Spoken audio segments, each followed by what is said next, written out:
Tell me this.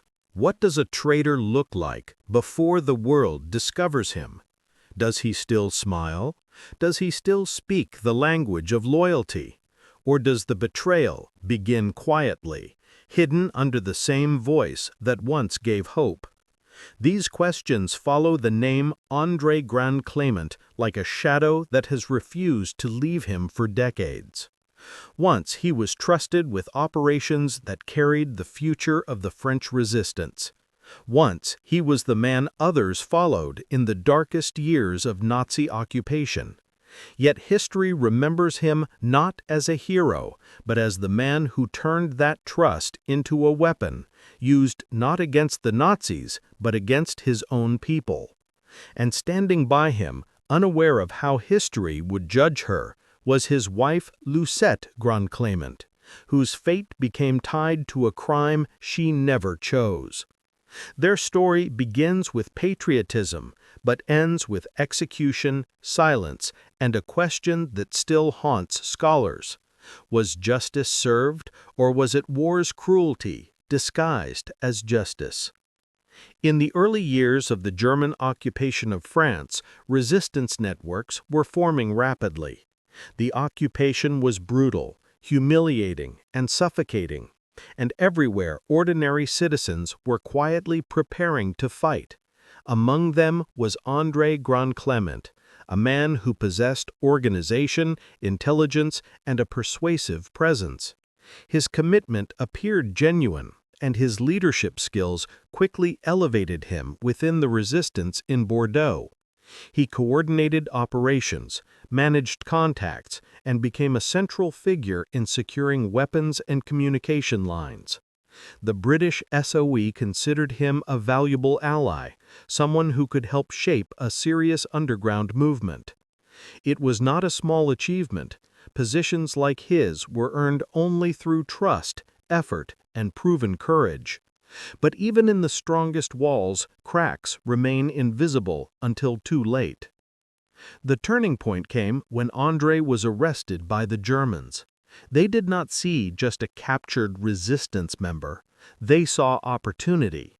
The Gestapo specialized in identifying weaknesses, and they understood that a leader was more useful as a tool than as a corpse. Somehow, and history still debates the exact details, André agreed to cooperate. Whether he feared torture, lost his hope in victory, or believed he could play both sides, no one can say with certainty. But his new role was undeniable. He became a double agent. Still wearing the face of a hero, still communicating with the resistance, but reporting everything to the Gestapo.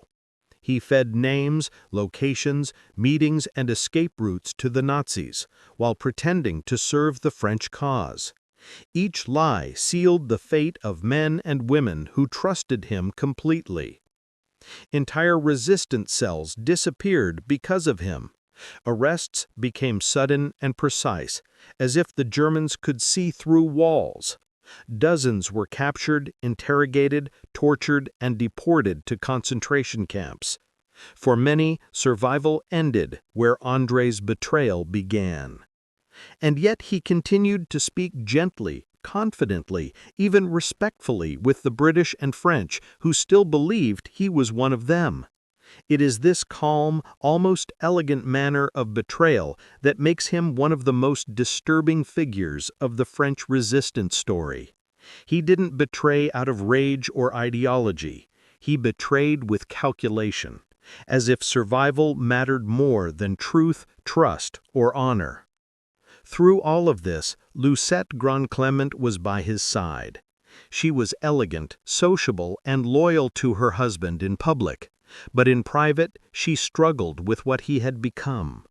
Later testimonies suggested she did not approve of his collaboration with the Nazis, but she stayed with him, perhaps out of love, perhaps out of fear, or perhaps because she saw no escape from the world he had chosen.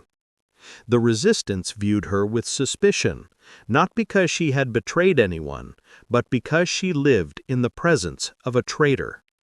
In war, guilt becomes contagious, and the line between innocence and danger disappears quickly. By 1944, the Allies were advancing, and the resistance had regained strength. André's actions were becoming clearer. Suspicion grew into evidence, and the SOE, along with French partisans, decided the time had come to remove him permanently. In July 1944, André and Lucette were captured. They were not dragged into the street or beaten publicly. Instead, they were taken quietly, with controlled anger and chilling purpose. The arrest was planned not for justice in a courtroom, but for execution in secrecy. Yet even then, they were not told the truth. They were informed that they would be transported to England to be interrogated there. This lie was intentional, a strategy to keep them calm and cooperative. André believed it, and so did Lucette. Their final journey was long, tense, and without explanation. They asked questions, and their captors answered with vague promises. No one said the word execution. Instead, they were taken to a remote location. When the car finally stopped, the truth no longer needed words. There was no plane, no transport, no British officers waiting to receive them. This was the end. There would be no trial, no chance to confess, no documents to sign. André was confronted with the consequences of every name he had given to the Germans. He had helped destroy the lives of resistance fighters. Now the same resistance would destroy his. Roger Landis, the British SOE operative, and one of André's former associates, had been given responsibility for what would happen next. Landis had once trusted him. Now he was assigned to carry out his death. But before André faced his execution, another decision was made, one that remains one of the most tragic and debated moments in the story. Lucette was taken aside, still believing she might survive. There was no evidence she helped André betray anyone.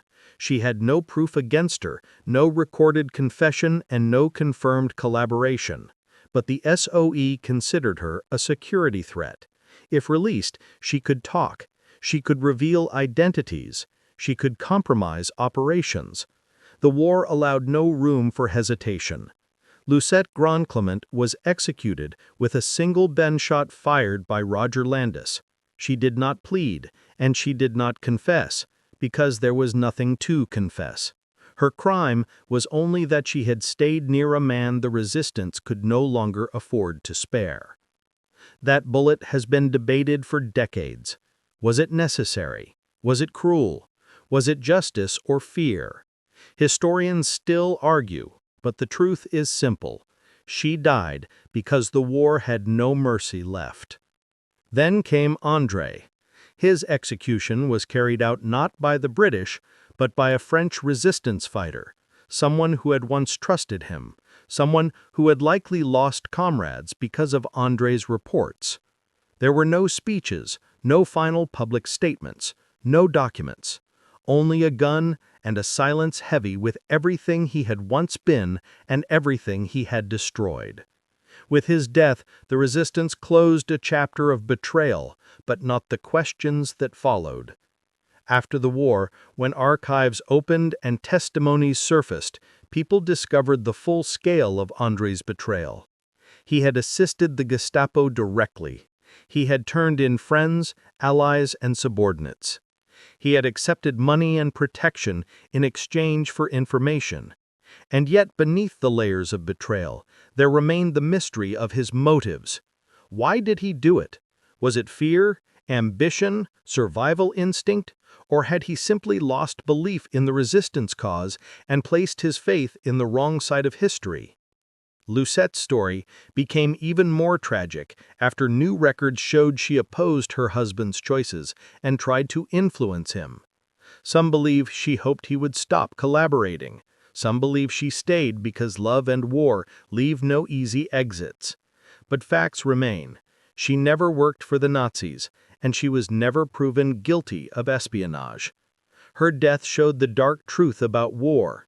Sometimes justice is replaced by precaution, and precaution becomes indistinguishable from cruelty. The executions of André and Lucette were not carried out through legal judgment. They were carried out through necessity, fear, and vengeance. The resistance believed their actions were justified. They had buried too many victims of André's betrayal. They believed letting him live would allow more deaths. But every decision made in war creates ripples, and this one created a scar that historians still examine. This story raises questions larger than any one man or woman. What does justice look like when the courts no longer exist? Who decides guilt when survival is the only law? What is the worth of a life in a world where everyone is already dying? The resistance saved many lives, but they also took some. They fought for freedom, but sometimes they sacrificed fairness to protect it. That contrast is the heart of this story. The legacy of André Grandclement has become a symbol of betrayal, not dramatic betrayal with speeches and flags, but quiet betrayal, delivered in secret meetings and coded messages. He was a man who helped build something beautiful, then helped destroy it. His name is remembered not as a leader, but as a warning. Lucette's legacy is more painful. She stands in history as a victim of proximity, not guilt. She reminds us that war does not always punish the right people, and that standing beside someone is sometimes enough to become condemned with them.